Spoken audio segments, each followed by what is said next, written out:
Hello friends, welcome back to our own channel wealth growth. Friends, इस video के अंदर हम आईटीसी स्टॉक के बारे में बात करने वाले हैं, स्टॉक का एनालाइज करने वाले हैं। तो आईटीसी आप सबको पता है कि स्टॉक के अंदर हमें एक अच्छी खासी तेज़ी देखने को मिले।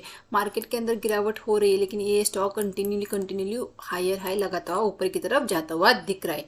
अगर इस कंपनी के बाद एक एफएमसीजी की एक बड़ी कंपनी है, एक लार्ज कैप स्टॉक है ये। अगर इस कंपनी की अगर बात करें तो अगर आपको पता नहीं होगा तो आईटीसी का बहुत ज़्यादा मतलब सबसे ज़्यादा रेवेन्यू अगर किस ब्रांड से आता होगा तो एक सिगारेट है, जिससे उनका अच्छा खासा रेवेन्यू जनरेट हो रहा है। तो आईटीसी की अगर हम बात करें तो स्टॉक के अंदर अच्छी खासी तेज़ी देखने को मिल रही है। तो क्या ये तेज़ी कंटिन्यू हो सकती है? क्या हम इस स्टॉक में इन्वेस्ट कर सकते हैं क्या? तो बहुत सारे लोग इन स्टॉक में ऑलरेडी इन्वेस्टेड है। बहुत सारे लोग स्टॉक को बाय करना चाह रहे हैं। बहुत सारे लोग सोचे कि अरे इतना ऊपर गए, क्या बाय करेंगे क्या, क्या फिर से नीचे आ गया? तो बहुत सारे क्वेश्चन रहते हैं स्टॉक को बाय करने के। क्या होता है, जब भी स्टॉक ऊपर जाता है ना, तभी हमारी नज़र में आ जाता है कि हाँ, इस स्टॉक के अंदर तो इतना बड़ा मोमेंटम हो गया। देखिए कुछ स्टॉक ऐसे होते हैं कि उनके अंदर मोमेंटम कंटिन्यू रहता है, कुछ स्टॉक के अंदर का मोमेंटम वहाँ पे फिर से गिरावट आ जाती है, वहाँ से मोमेंटम वहाँ पे कंटिन्यू नहीं रह सकता। तो इन स्टॉक को आपको एनालाइज करना पड़ता है कि किस तरह से स्टॉक के अंदर मोमेंटम आ रहा है। देखो मार्केट को अगर आपको स्टॉक को अगर आपको सिलेक्ट करें तो आपको चार्ट को रीड करना बहुत ज़्यादा ज़रूरी है। देखिए फंडामेंटल है ना, वो जल्दी से चेंज नहीं होते। फंडामेंटल चेंज होने में वहाँ पे टाइम लगता है, लेकिन चार्ट चेंज होने में बिल्कुल भी टाइम नहीं लगाता है। सबसे पहले चार्ट के ऊपर आपको सारी चीज़ें समझ में आती है। सबसे पहले चार्ट आपको बताता है कि हाँ भाई, स्टॉक के अंदर कुछ तो गड़बड़ हो रही है। फिर आपको न्यूज़ आ जाती है या फिर फंडामेंटल चेंज हो जाती है वहाँ पे। तो इन सारी चीज़ों को आपको सबसे पहले आपको चार्ट को समझना बहुत ज़्यादा ज़रूरी है, तभी आप अच्छे स्टॉक को पिक कर पाओगे। तो देखिए आईटीसी एक लार्ज कैप स्टॉक है, ये आपको एक इन्वेस्टमेंट के तौर पे भी आप इस स्टॉक को पिक कर सकते हैं। इस स्टॉक के अंदर आपकी रिस्क बहुत मतलब बहुत कम रहेगी, ना के बराबर आपकी रिस्क यहाँ पे रह सकती है। स्टॉक के अंदर आप यहाँ पे आपकी इन्वेस्टमेंट को लगा सकते हैं। तो क्विकली चलो हम स्टॉक का एनालाइज करते हैं कि स्टॉक किस तरह से है। कि कंपनी का सबसे ज़्यादा रेवेन्यू अगर किस ब्रांड से आता है तो ये है सिगरेट। आईटीसी इंडिया की सबसे बड़ी लीडर है सिगरेट मैन्युफैक्चरिंग में, तो उनका रेवेन्यू वहाँ से जनरेट हो जाता है। अच्छा खासा रेवेन्यू उनका सिगरेट से ही आता है। देखिए स्टॉक प्रेजेंटली यहाँ पे 376 के आसपास ट्रेड करे। आज हमें यहाँ पे 20% की ऑलमोस्ट 0.30% की यहाँ पे तेजी देखने को मिल रही। अगर स्टॉक की बात करें तो स्टॉक ने यहाँ पे 1 मंथ के अंदर यहाँ पे देते 1 मंथ के अंदर 11% के रिटर्न्स यहाँ पे दिखाई। अगर हम 1 ईयर की बात करें तो 1 ईयर के अंदर स्टॉक ने 63% के शानदार रिटर्न आपको यहाँ पे देखने को मिल सकती है। अगर एक यहाँ पे एक लार्ज कैप स्टॉक है, एक एफएमसीजी, जैसे कि मैंने आपको कहा तंबाकू जैसे सिगरेट इनका एक मेन बिजनेस है, तो ये एक लार्ज कैप स्टॉक है, तो आपकी रिस्क यहाँ पे कम रह सकती है। इसके अलावा अगर आपको यहाँ पे अगर देते तो एक शानदार डिविडेंड एक कंपनी आपको प्रोवाइड करती है। 3.02% का शानदार डिविडेंड ये कंपनी आपको देती है, तो एक बेस्ट स्टॉक रह सकता है आपका इन्वेस्टमेंट के तौर पे। आप इस स्टॉक को जरूर पिक कर सकते हैं। सेक्टर का P48 और स्टॉक का 30, मतलब सेक्टर से कम प्राइस पे यहाँ पे हमें देखने को मिल रहा है। तो यहाँ पे देखिए स्टॉक बिल्कुल भी ओवरबॉट जोन में यहाँ पे नहीं देखने को मिल रहा है। स्टॉक के अंदर यहाँ पे स्टॉक बिल्कुल ओवरबॉट जोन में नहीं है। स्टॉक के अंदर कोई भी रेड फ्लैग नहीं है।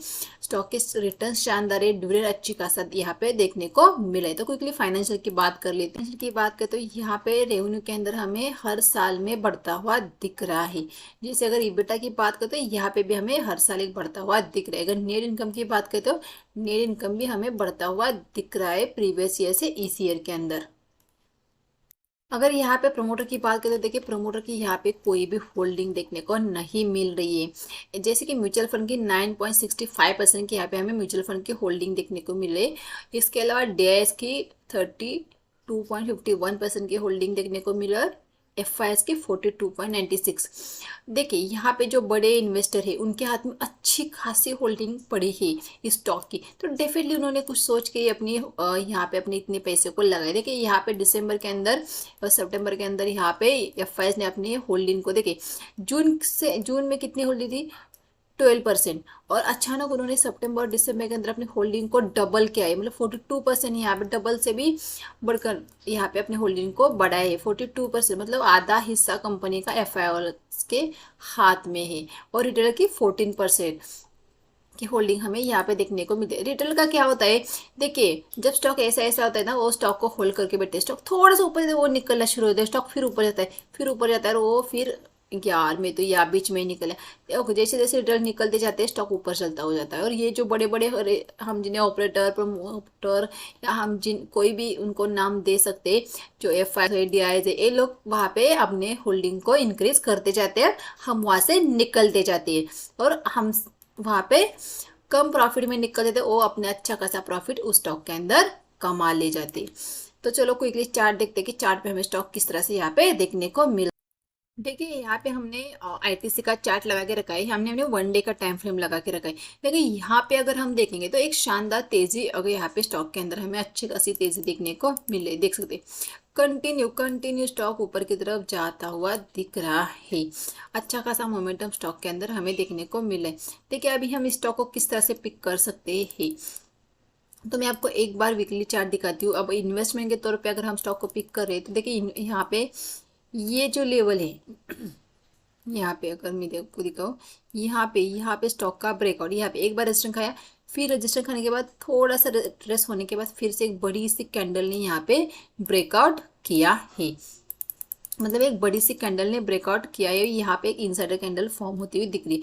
तो देखिए ये अगर इनसाइडर कैंडल फॉर्म होगी तो इतनी बड़ी ऊपर की तरफ और एक बड़ी सी कैंडल यहाँ पे बनती हुई हमें दिख सकती है। देखिए वीकली चार्ट पे ऊपर अगर हम स्टॉक को देखते हैं तो वीकली चार्ट के ऊपर हमें स्टॉक के अंदर एक ब्रेकआउट होता हुआ दिख रहा है, मतलब वीकली चार्ट के ऊपर ब्रेकआउट होता है, वीकली चार्ट के ऊपर हमें एक स्टॉक बुलिश दिख रहा है। ये तो बड़े टाइम फ्रेम के ऊपर हुआ। तो चलो हम क्विकली 1 डे के ऊपर एक बार और एनालाइज कर लेते कि हमें किस प्राइस पे हमें स्टॉक को लेना है। देखिए ब्रेकआउट तो हुआ है, लेकिन हमें अगर स्टॉक किसी भी वजह से इस लेवल तक आ जाता है, अगर हम इस लेवल को देख लेते हैं यहाँ पे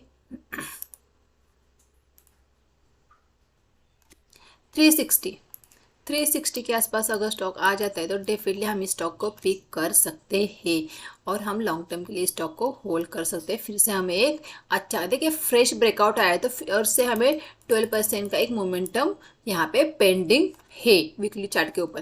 तो 12% का मोमेंटम हमें ऊपर की तरफ देखने को मिलता है। देखिए जो लोग मोमेंटम के लिए पिक करना चाहते हैं वो 260 के आसपास स्टॉक को पिक कर सकते हैं, तो आपको ऊपर एक 12% का मोमेंटम देखने को मिल सकता है। जो लोग यहाँ पे इन्वेस्टमेंट के तौर पे स्टॉक को पिक करना चाहते हैं वो क्या करते हैं, कुछ क्वांटिटी यहाँ पे पिक कर सकते हैं, कुछ क्वांटिटी यहाँ पे 360 के आसपास, क्या 360 के आसपास अगर स्टॉक आ जाता है तो वहाँ पे कुछ स्टॉक क्वांटिटी को वहाँ पे वो पिक कर सकते हैं।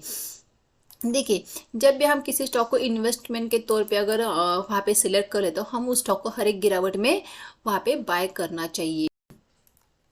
हर एक गिरावट में कुछ क्वांटिटी, हर एक गिरावट में कुछ क्वांटिटी को पिक कर देना है। देखिए यहाँ पे स्टॉक के अंदर कोई भी निगेटिव पैटर्न नहीं दिख रहा है, जो भी यहाँ पे देखिए कंटिन्यू स्टॉक देखिए यहाँ पे खड़ा रहा, फिर ऊपर गया, फिर यहाँ पे खड़ा, फिर ऊपर गया, फिर यहाँ पे खड़ा होने के बाद एक मतलब देखिए स्टॉक ऊपर ही जाता हुआ दिख रहा है। ऐसा नहीं है कि स्टॉक के अंदर इतना बड़ा मोमेंटम आया तो स्टॉक गिरेगा, बिल्कुल भी ऐसा नहीं है। देखिए जो स्टॉक एक सस्टेनेबल, जिस तरह से इस स्टॉक का अगर चार्ट देखेंगे एक सस्टेनेबल बाइंग दिख रही है, धीरे धीरे स्टॉक धीरे धीरे ऊपर जा रहा है। जो स्टॉक ऐसे ऊपर जाते हैं ना तो वो ऐसे नीचे आते हैं, और जो स्टॉक ऐसे जो सस्टेनेबल बाइंग उनके अंदर होती है ना वो स्टॉक इस तरह से नीचे नहीं आते।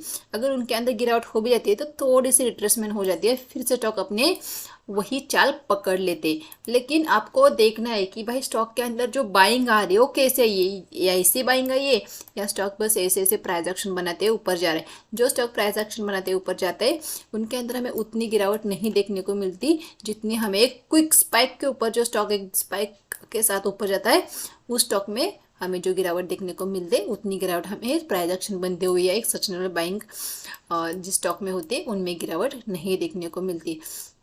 तो इन सारे पॉइंट्स को आपको स्टॉक एनालाइज करते हुए देखना चाहिए कि स्टॉक के अंदर किस तरह सा मोमेंटम आ रहा है, प्रीवियस मोमेंटम को भी आपको देखना है। उसके बाद आप डिसाइड कर सकते हैं क्या स्टॉक के अंदर गिरावट कितनी आ सकती है। देखिए इससे पहले मैंने आपको एक स्टॉक बताया था, उसके अंदर देखिए एक स्पाइक आया था और फिर वहाँ पे स्टॉक ऊपर की लेवल पे स्टॉक फंस गए, फिर स्टॉक फिर से उसी बॉटम के साथ आप भी ट्रेड करें। मैंने 28 रुपीज़ का तो पेनी स्टॉक के बारे में एक वीडियो बनाया था, उस वीडियो को ज़रूर देखिए और उस वीडियो के देखने के बाद आप उस स्टॉक को जाके देखिए, क्या सिमिलर जैसे मैंने कहा था बिल्कुल उसी तरह से पैटर्न उस स्टॉक के अंदर फॉर्म हुआ है। तो इन सारे स्टॉक से आपको दूर रहना चाहिए। और ये देखिए आईटीसी एक बहुत अच्छी कंपनी है आपके इन्वेस्टमेंट के तौर पे, और आप अगर स्विंग ट्रेड प्लान करना चाहते हैं, मोमेंटम प्ले करना चाहते हैं, फिर भी आपको इस स्टॉक के अंदर एक मोमेंटम डेफिनेटली देखने को मिल सकता है। तो देखिए गाइस, वीडियो अच्छा लगा तो वीडियो को लाइक कीजिए, चैनल को अभी तक सब्सक्राइब नहीं किया तो चैनल को सब्सक्राइब कीजिए। Thank you.